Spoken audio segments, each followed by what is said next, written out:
one more get you yelling on the neighbor. Okay, you know, I'm going to need it. I was writing on one look.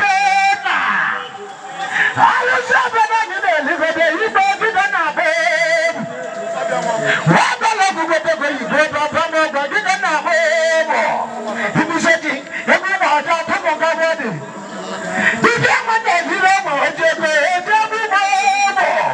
When you were with another, not to be run out of water.